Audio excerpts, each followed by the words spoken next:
All right, you guys. So we have our recording starting, and welcome to our Leadership Club call. We have an amazing guest speaker with us. It's Christine Zilinski, and I've had the honor of being on Masterminds with her, and she is, wow, just outstanding and has so much information to share with you.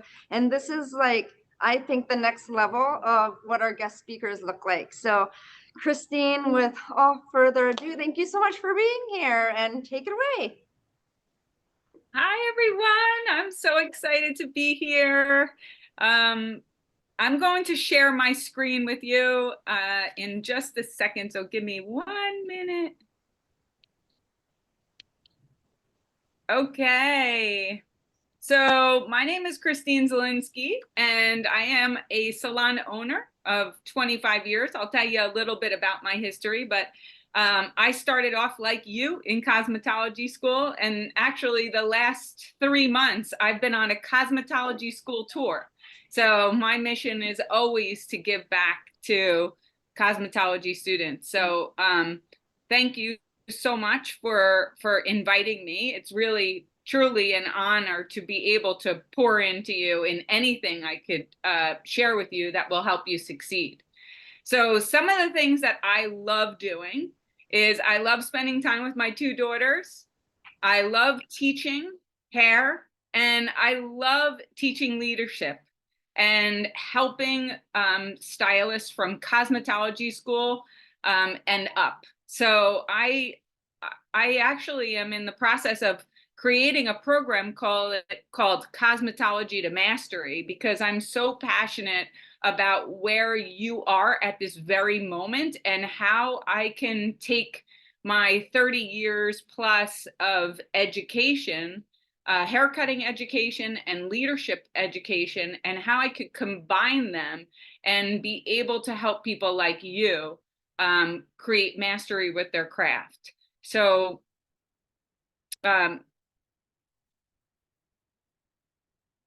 I'm going to share with you a little bit about what I learned on my journey. And I know we only have a few minutes. I have a few minutes to share, and I really want you at the end to dig into the Q&A, because that's really the most important. This presentation is about you and how this can help you. So I want you to have enough time where you can ask me questions and be very interactive. And I can, give you any piece of information that I can. So my story started out, I went to cosmetology school like you in New Jersey. And then about a year after I got out of cosmetology school, I started working in New York City. And I had a very big dream when I went into the city that I wanted to make a lot of money. That was my number one goal, was how am I going to be successful at this craft? And I thought that when I go into New York, that was going to be the best place to do it. So I joined Vidal Sassoon, and Vidal Sassoon, like Paul Mitchell, actually they're probably around the same era. And Vidal Sassoon was known in the industry for one of the very, very best training programs. And so that's where I wanted to be. So I went through about a year and a half of a training program that was super intense. There was probably about 50 apprentices that were through the program when I went, but maybe 10 of us made it through. So that'll tell you how vigorous the training program was. And from there, I worked there for about 7 years as a stylist behind the chair. But there was a big calling that I had that I didn't know until then. I got behind the chair and I said, I want to teach. I don't really want to be a hairdresser behind the chair. I want to be in an environment that I could teach. So I quickly went to Los Angeles, and Vidal Sassoon had a cosmetology school with an advanced training academy. And so I started working in Los Angeles, and I taught anywhere from cosmetology school to advanced courses. And so actually Angus Mitchell was my student, DJ Muldoon was my student. So Yeah, it was pretty spectacular experience. And we would teach people from all over the world.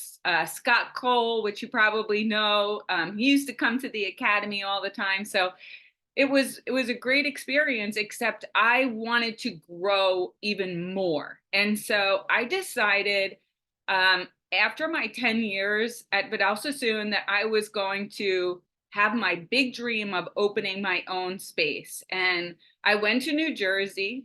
And now I want you to keep in mind, when you travel and you start over, your pay starts over, right? So I want you to keep in mind the work that I was doing. I built up my client base in New York.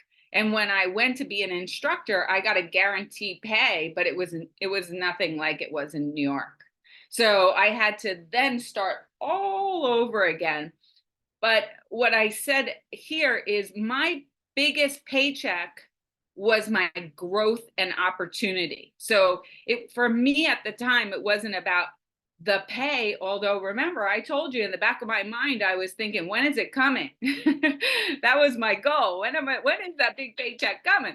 So I left and I decided that I was going to become an independent educator.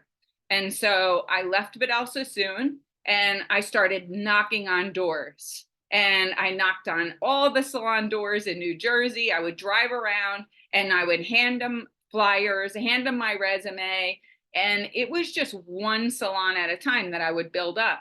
And then eventually I realized I want to open my own salon and I want to build my own team. And the biggest learning lesson at this time was I'm going to start from the bottom with nothing, because I didn't have a clientele. So I had a lot of experience. And I think this is the biggest lesson that I could teach you at this moment is I had 10 years experience of working with one of the largest companies in the world. And I opened my own salon with no clients. And it was a really difficult process. So I want that to sink in for you, because when I worked at Vidal Sassoon and when I worked in the city, I was part of an organization that helped with education. They had a very strong culture. I didn't really necessarily have to worry about where clients were. It was part of my role to market myself, but I didn't have to worry about where clients were coming from. When I opened my own company, and I was going from being in a school now to starting my own organization, it was time for me I needed a paycheck. And now I had rent to pay. So I'm going back several years ago where my rent was $2,000 and I didn't have one client. So I had to get out on the street. And what I did was I hustled. I hate dating myself, but I didn't have Instagram at the time. But what I did was I put ads in newspapers. I knocked on doors. We live in a real urban community. So I went into every business. I offered them free services. If they would hand out my cards, I would offer them services. For every 3 haircuts every 3 people that they sent me, I gave them a free service. So it took me several months and years really to build up my salon. And it was hard. And now, if I would have had a base, it would have been much easier, but I didn't. And so that, I think, is really important for where you are at this time, is to understand every direction that you go, nothing is wrong. And this is where I realize that my mistakes are not wrong, but they're learning lessons.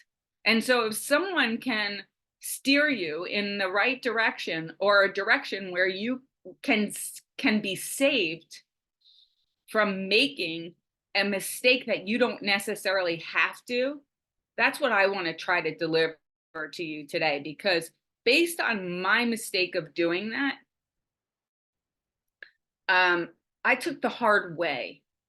And remember, I also wanted to train, which I still do. I train right out of cosmetology school every employee that I have. And so I never hire people with experience. I always train out of cosmetology school.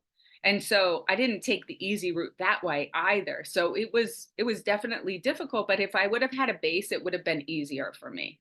And so I wanted to share with you, and so I'm gonna I'm gonna show you the money. I'm gonna show you the real deal of what is happening right now in the when you're going out to be a solopreneur and you wanted to jump into it quickly. And I wish somebody would have shared this with me when I was making that decision. So, and if you have a camera, are they allowed to take pictures? Or they'll have this. I would probably take a picture of this if you could, because it's going to be really important for you to have this. If you're thinking about, how many of you would say that you want to go out on your own and you want to open your own salon or suite? Anyone in the room? Yeah. Okay, great. So I think this it's great if you want to open your own suite, or you would like to get behind the chair, because when you're behind the chair, it's important to know your numbers, because that's going to help you to understand how you're going to get paid. And I so happen to love commission, because guess what? There really isn't a cap, right? You can make as much money as you want. However, when you're in a suite, it's a bit more difficult because you have very little room. And so the one advantage I had when I opened my own salon, I had 11 chairs. And so for every employee that I could train, once I exceeded that one chair, I had 11 more chairs to put people. That's really important. Remember, when you're in a suite, you're in one room with one chair most of the time, maybe two, if you could afford to be in it with two chairs, right? So an average suite will make approximately $1,600 weekly. Now, if you're coming out of cosmetology school, remember, you're at zero. And that's where I was. And it took me probably a better part of a year to build up. And that was with the experience that I had. So if you think about your expenses, your rent, now suites are anywhere between $300 to $400 on an average. So 300 is actually a lower end, and at least in most metropolitan cities. Professional use supplies is $240. That means all of your color plus any retail that you're going to sell. Anything that you want to save, because remember, when you take time off, there isn't a thing called paid time off. That is your time off that you're going to have to take. So you want to save for that. Credit card fees are 3% of what your total income is. So if you think about that, your education is 4%. Your office supplies are approximately 3%, which is about $50. And your insurance and liability is $25. Professional fees is $10. That means that your total expenses are $841. So if you minus your weekly service, and that's your income is $759 before taxes. So at the end of that time, that's $549. Okay. Now, this doesn't include an entire month's worth of, so think about it, $240 for supplies. You're probably going to go, I would say you could probably even go over that amount. So when you're thinking about the next place for you. Like, what is the most important thing at this juncture of your career? Most of us want to think about the money. And I know I did, because the most important thing for me was thinking, I'm going to now start to make a good income. And I was thinking about that first. There's two things I want you to think about. One is think about how you're going to build the foundation of what it is that you're doing, because that's the most important. Is how do you build? Once I left Vidal Sassoon, I had a solid foundation of understanding the philosophy of hair cutting, and I was a master at cutting hair. So I could, because I went through that experience could never be taken away from me. It was the most valuable, although I made the least amount of money I did in my career at that time. I made the most, because that turned into value, and it really accelerated the rest of my career because I did that. I was able to work for different product companies. I was able to travel the world. I mean, I used to go back and forth to Italy and bring all the trends from Italy to America. There were so many things that it afforded me to do that I wouldn't have been able to. The next thing I would say is find a mentor. And Tina probably talks to you about this a lot, but I can't say it enough that every time I go to the next place in my career, I always have a mentor. So it doesn't matter, even now, I'm always looking, who can I team up with that will share something that I need to be stretched at. So those are the two things that you should be really worried about right now, is how do I build my foundation, and who's going to be my mentor? So this way you can establish a strong foundation, and then you could say, okay, now it's time for me to go out on my own. And it's time for me. I understand my numbers. I understand the business aspect. I'm really good at my craft. And now I have a good opportunity to win, right? So I'm going to open up for Q&A, but I just wanted to give you my contact information. So this is me. You can find me on the web at my name, Christine Zilinski. I put my phone number here. If you want to text me, call me, you want to ask me any questions after this, happy to help you in any which way I can. But what I'll do is I'll stop sharing. And if there's any questions that you have, happy to answer any of them. Christine, that's amazing. Thank you so much for sharing all of that information. Yeah, let's open it up for question and answer. So, who in the room here, Sterling Heights, has a question for Christine? Or else we can do what Tina likes to do and we can volunteer you. Joanna, awesome. How long do you think is long enough to be in an assistant program before you can actually call yourself like a stylist? That's a great question. So just want to make sure that everybody heard that. How long do you have to be an assistant before you can call yourself a great stylist? One of the things that I'll share is not all training programs are equal.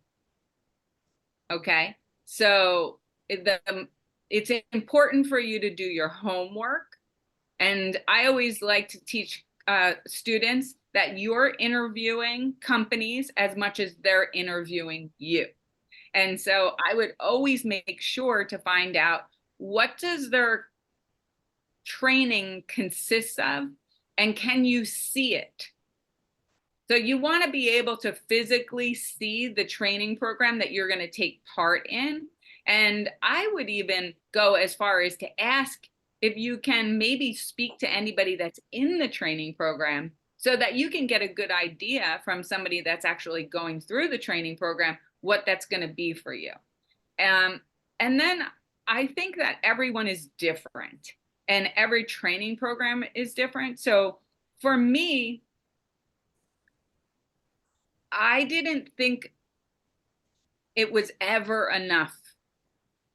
And what I mean by that is to me, there was always more. I always had a sense of hunger and curiosity. I still do, where I want to learn the next thing. And so what is the next thing that I need to learn to be better? So there's two parts to this question. If it's to get behind the chair and do hair, you want to be in a place that's going to give you that opportunity.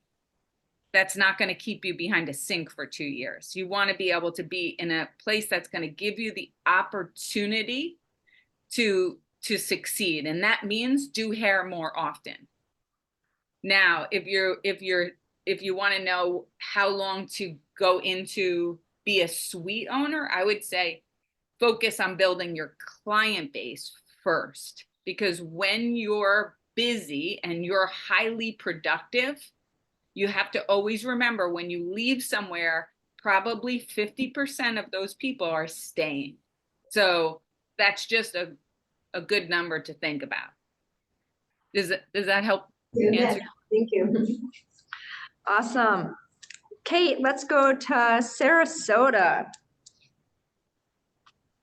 While Kate's doing that, Christine, one of the questions that I got from Great Lakes, and they asked me, they said, what's the difference between an independent contractor or an employee in a salon? So could you explain that on your side? Sure. So an independent contractor is someone that is, well, they're completely independent. So I would say they have to come up with their own resources. Okay. An employee is going to be able to tap into the resources of the organization. So I always think outside the industry, and I think about, first of all, people that work hard at something, whether you're a golfer, whether you're a surfer, whether you're on a team of people, you're never doing it alone. Look at Tiger Woods, he has coaches, he has mentors, right? He's not doing it by himself. However, it's a solo sport. So he doesn't have people that he can tap into around him to help push him to succeed when he's playing the game. So that's how I would think about it. When you're out there as an independent contractor, you're flying solo like a golfer or a surfer.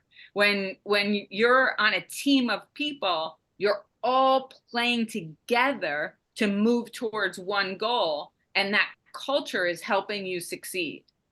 So that's what I would say the biggest difference is. Go ahead, Kate. Would she rather recommend being a part contractor over salary or salary over? That's for that one. Yeah. Would you rather recommend being a private contractor or being hourly with an actual employer? It's so interesting that you're asking me this question, because I just started a blog yesterday, and the blog was, I'm so confused how people think the way they get paid has anything to do with their success. And I say that in a way that I ran my salon for 20 years hourly. And now I decided, right before COVID, I decided to go more towards commission. And I'll tell you the reason why. And I think this is an important question, but I think the way you get paid shouldn't determine your attitude and your success, right? So if you work hard and get good first, if you work hard at what it is that you want to do and you really get good at it, then you're going to excel no matter how your pay is structured. If you're in an hourly or salary situation, it takes the stress off of you in many cases because it's more guaranteed. If you're in commission structure, you have to hustle, because if you don't hustle, then you're not going to stay at that commission level. However, in commission, there is no cap. If you do great, you can excel and no one's stopping you, right? So you don't have to wait for somebody to give you a pay raise. You can get a pay raise anytime you would like, as long as you're doing the work and putting and getting the results. So did that answer your question? Yeah, thank you. Okay. How about Fort Stephanie. Myers? Yeah. Stephanie, what do you guys got over there? Okay, here we are. Hello. How much do you feel you should put away before entering the small suite? I didn't hear the question, sorry. How much money do you feel that you should have set aside before you start your own salon suite? Okay, that's a great question. I think that one, you should focus on how productive you are behind the chair. So that would be because if you set aside money, but you don't have a solid base and you move, remember, most of the people that move from a salon, even if it's right up the street, 50% will stay with the salon organization. So that means that 50% of your income will probably go down. So you have to factor that in. And so what I would focus on is I would definitely put money aside, and I would do the math and I would do the numbers. You could take that template that I just showed you and you can have somebody make an Excel spreadsheet and you could do a cash flow. That's what I would suggest, is doing a cash flow and creating maybe a 1-year cash flow where you can then start to see, based on the money that you're currently making in a salon, what would that look like? So I would do that before you decided to move. And there's one more thing I'm going to add to this, because I think I've always done this and it's always served me. And that is to be very transparent with the salon owner when you decide that you're going to move. And the reason why I say this is many people, if you're honest with them, will help you. What happens is a lot of times we don't say anything because we lack the courage to really be transparent, because we feel like, they're going to be mad at us, or they're not going to like us, or they're going to sabotage us. But really, it couldn't be further from the truth. I think most salon owners, if they knew ahead of time and they knew that's what you were looking to do, they would probably give you a hand up. So I would always say, plan ahead. I can't tell you exactly how much money to put away, because I would have to do that in numbers and a cash flow, but I would take the template that I have, and remember, you're looking at least $300 to $400 a month just in rent. And so just maybe have somebody put those numbers into an Excel sheet. Great Was that advice. helpful? Christine. And we're at the end here. So any last piece of advice that you have for us? We're definitely going to have you back sometime too. Yeah, I think my last piece of advice would be, what I've learned is money is a spiritual exchange. And I unfortunately didn't find this out until my later years. And so what does that mean? That means that the more service and the more value you provide to more people, the more money will come your way. And so if you think about that, money is just the result of impact. And so we focus on the result, but what we really should focus on is the service. And so keep that in mind. And it helps me to think about that when I'm lacking money. Then I don't focus on the lack of money. I focus on, how do I create more service and value for people. So Yeah. hope that helps.